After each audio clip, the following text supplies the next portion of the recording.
falar sobre sexualidade e participação e gênero, é importante a gente alinhar algumas coisas antes, né? Uma coisa é entender como é que a gente entende socialmente sexo, gênero e sexualidade. E essas coisas parecem estar estreitamente ligadas, mas têm diferenças entre si. Sexo, basicamente, é como a gente lê a identidade das pessoas a partir do aparelho reprodutor, o que é uma leitura super restrita, porque além da questão do aparelho reprodutor, a gente não tem acesso à nossa carta genética. E o que essa carta genética diz sobre ser homem ou mulher, que tipo de hormônios a gente desenvolve mais ou menos, além da questão da intersexualidade, né? Tem muitas pessoas que são intersexuais e que cada vez mais as cirurgias reparadoras estão sendo feitas com as crianças mais jovens.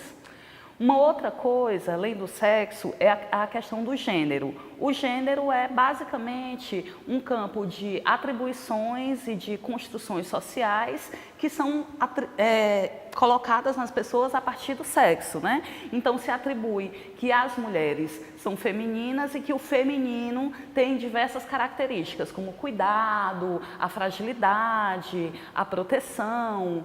E o masculino é atribuído aos homens que nascem com um aparelho reprodutor considerado masculino, e a eles também são atribuídos uma série de papéis sociais, né? Papéis sociais e significados. Esses significados em si não seriam necessariamente problemáticos se não gerassem hierarquias, né? A força se sobrepõe à fragilidade, a força masculina à fragilidade feminina. Além disso, uma outra coisa que se relaciona a isso é a dimensão da sexualidade.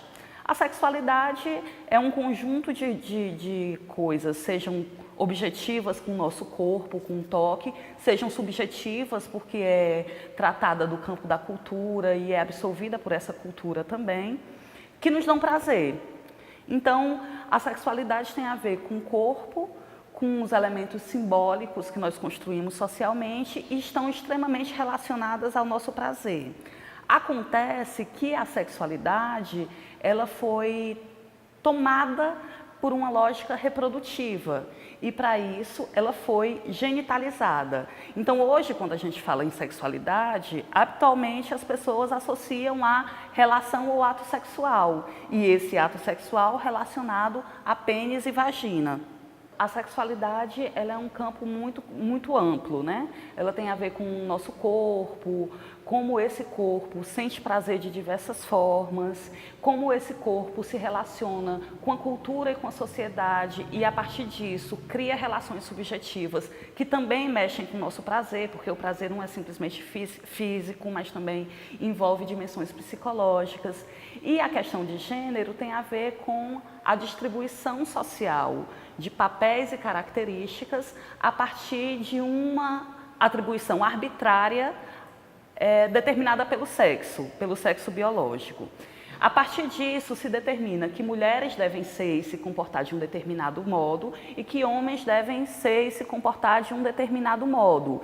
É importante dizer também que essa divisão de papéis e características, ela se dá a partir de uma perspectiva binária. Então, existe o masculino e o feminino e esses dois são chapados e não se comunicam entre si. Uma questão para isso é que uma coisa é a atribuição desse gênero socialmente, mas além da atribuição desse gênero, as pessoas se identificam com outras características de gêneros opostos, né? Isso acontece com quase todas as pessoas e a gente, na maioria das vezes, reprime isso por conta do peso social que tem uma mulher que se identifica, por exemplo, com o que é atribuído socialmente para os homens. Isso acontece porque, além essas características, elas não são características isoladas. Elas são características que se relacionam com o poder. Elas são características que têm valores hierárquicos diferenciados. Então, a construção social, por exemplo, do menino, onde a gente ensina ele desde cedo que ele vai estar na rua, vai brincar de carro, vai jogar de bila, enquanto para as meninas a gente ensina que vai estar na casa, cuidando do bebê, fazendo comida. Tudo isso na nossa sociedade tem valores muito desiguais. O que é que nos faz pensar isso? que a construção de gênero, sexo e sexualidade não é uma relação que se dá puramente na biologia e na psicologia. Ela se dá também na dimensão política, porque ela gera poderes desiguais e se articula num grande sistema social, que é o que o feminismo chama de patriarcado, onde as mulheres e o feminino são considerados inferiores e não dominantes e não da esfera pública, enquanto os homens e o masculino são considerados poderosos, dominadores e dessa esfera do público e da política. Sexo e gênero passam a ser questões políticas e é assim que se apresenta nessa sociedade. Como questões políticas, eles são administrados pelas estruturas dessa sociedade. Existe um grande papel do Estado na construção dessas hierarquias e na manutenção dos poderes de gênero e de sexo. Existe uma agência da ciência, existe uma agência da religião e existe também uma agência do mercado, né? Como é que cada uma dessas agências funciona? O Estado, ele regula a nossa sexualidade. E ele regula essa sexualidade a partir da construção patriarcal. Isso nos diz, por exemplo, por que as mulheres não têm controle sobre o seu corpo, sobre sua reprodução e sobre a forma que exercem sua sexualidade. Não é à toa que tem menos preservativo feminino no mercado e ele é menos difundido do que o masculino, ou que o aborto é ilegal, por exemplo. Né? Porque isso diz de um determinado lugar das mulheres não poderem se apropriar do seu corpo e da sua sexualidade. A religião que trata a questão da sexualidade e do sexo a partir de uma dimensão de mercado e a partir disso interfere diretamente na política e no Estado. Né? Não é à toa que em vários estados, nação do mundo, homossexualidade é crime, ou então que existam tantas leis que regulem a sexualidade das mulheres, porque a sexualidade dos homens é como se fosse algo irregulável. O que pode ser regulado é a maternidade, por exemplo. E a ciência, por exemplo, durante muito tempo, a homossexualidade foi considerada uma patologia, foi considerada uma doença. E até hoje, as transexualidades não saíram de dentro do rol de doenças mentais da Organização Mundial da Saúde. E o mercado se apropria disso tudo, à medida que é interessante para o mercado que exista força de trabalho. E essa força de trabalho é canalizada pelo sexo como produção. Nessa dimensão, o sexo ele vira algo que precisa ser genitalizado e precisa ser tratado em termos de homem e mulheres, porque ele precisa gerar produção, ele precisa gerar mais gente para trabalhar e para o mercado. Então, se a gente compreende o sexo e o gênero como uma relação de poder, o que isso nos traz como demanda social? É que tem que ter uma política para isso precisa ser tratado em termos de política, e em termos de política precisa gerar direitos. Daí os direitos sexuais e os direitos reprodutivos. Por que eu estou isolando os direitos sexuais e direitos reprodutivos? Porque já existe uma carga muito grande de associação de sexualidade e reprodução. E sexualidade e reprodução não necessariamente são associados. Você pode sentir prazer com o seu corpo e não necessariamente isso ter uma intenção reprodutiva. Para isso, hoje, e graças ao debate dos direitos sexuais e reprodutivos, o direito à anticoncepção ele é garantido e deve ser garantido pelo Estado, né? O que acontece é que os direitos sexuais e reprodutivos é uma produção recente, vem da década de 60, 70, foi aprofundada pelo movimento feminista, foi trazida ao público pelo movimento feminista e aprofundado pelas teorias queer e de movimentos LGBTs, e até hoje a gente ainda não conseguiu avançar na implementação desses direitos. E é um espaço que está o tempo todo em disputa, porque não é uma disputa que se encerra no corpo das mulheres. É uma disputa de compreensão de mundo e de modo de produção. Tratar a sexualidade e gênero e sexo como direitos traz como demanda é a dimensão das políticas públicas. E essas políticas públicas como uma necessidade de um campo amplo do Estado. A gente precisa de políticas de educação que se diferenciem na compreensão de gênero e sexualidade, que ensinem desde a infância o que é o corpo, o que esse corpo ele provoca em dimensões de sensação, o que esse corpo provoca ou pode provocar em dimensões de reprodução. Mas a gente é uma sociedade que morre de medo da sexualidade, né?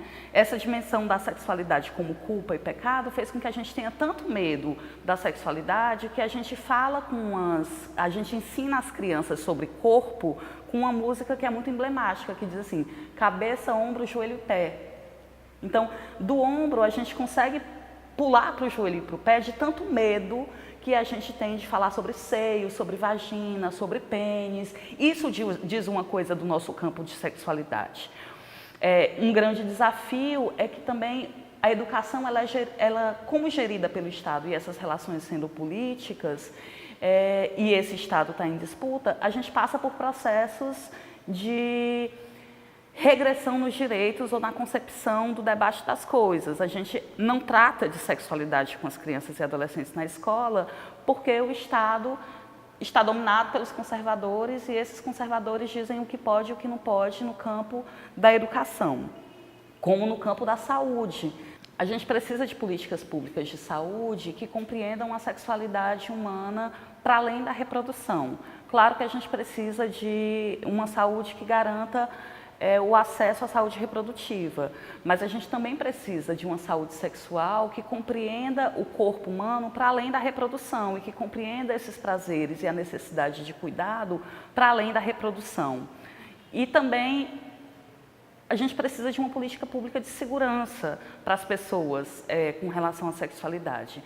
Essa construção de sexualidade faz com que as pessoas sofram violências muito graves por fugirem de um padrão heteronormativo, né? Então, aí os estupros corretivos,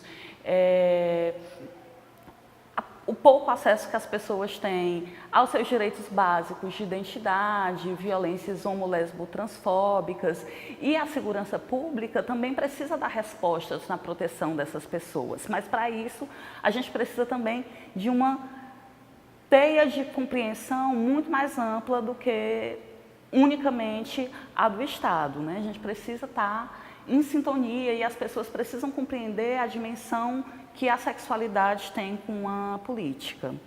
Tem um outro agravante com relação à questão da sexualidade, que é quando a gente associa essa sexualidade ou fala de direitos sexuais para crianças e adolescentes. Embora a gente tenha um avanço quando fala de direitos sexuais das mulheres, por exemplo, quando a gente fala de infância tem um problema maior aí.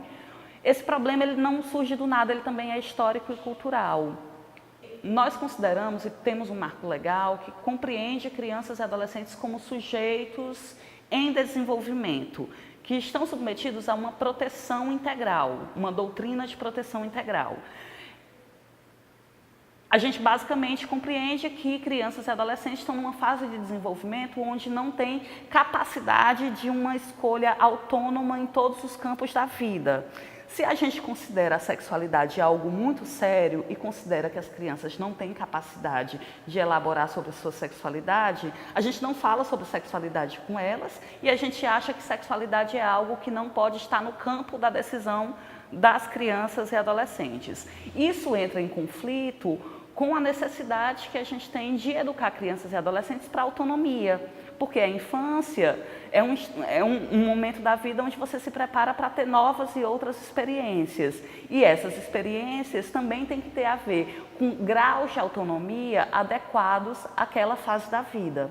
E a gente não consegue socialmente fazer essa transição com crianças e adolescentes.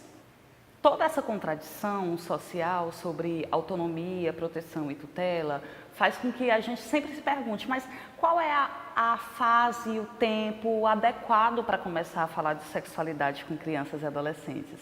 E aí eu sempre uso esse exemplo. Qual é o tempo que a gente começa a falar sobre trânsito com a criança, né? Ele ainda está no colo e a gente diz, ui, filho, o carro, ele é perigoso, cuidado, olha para os dois lados. E a gente vai ensinando isso, encontrando formas de falar conforme as crianças entendam, conforme o grau de compreensão delas, né? E a gente devia fazer o mesmo com sexualidade, tanto nos campos formais como nos campos informais. Qual é o grande problema? Nós somos essas pessoas que fomos socializados com medo da sexualidade. Então, quando a criança pergunta de onde vem o bebê, a gente fica apavorado, porque a gente não sabe como responder isso, porque o que vem mentalmente é o pecado, a culpa, a imoralidade, todas essas questões. E na escola isso também é reproduzido, porque a escola, ela é um modelo da sociedade menor. Na escola tá a homofobia, tá o racismo, tá todas essas dimensões, porque quem está na escola, quem faz a escola são pessoas, e pessoas que foram socializadas a partir desse modelo.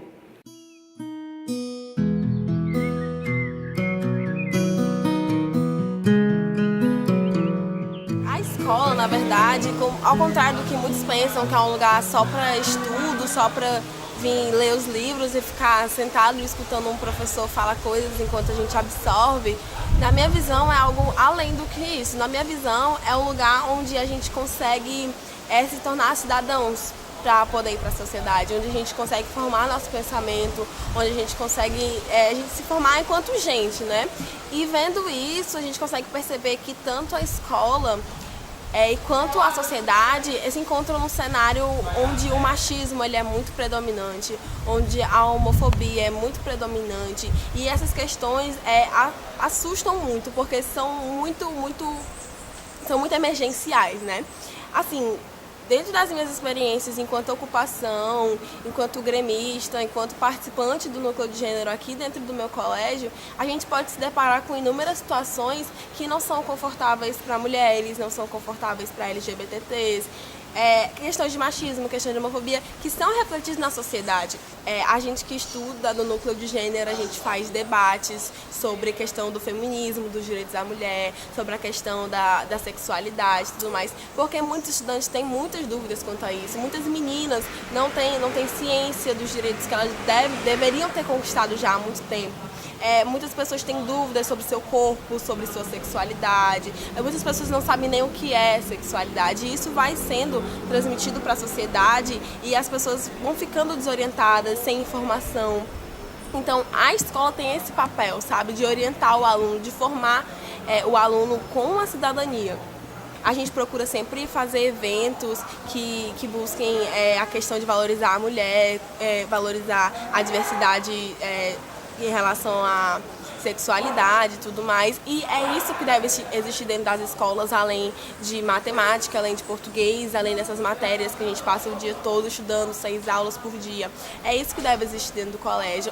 São essas atividades que buscam promover o respeito, buscam promover uma cidadania entre as pessoas para poder levar isso até a sociedade, a fim de poder meio que contornar, combater ou pelo menos amenizar toda essa situação que a gente vive, em que mulheres são mortas, LGBTs são mortos.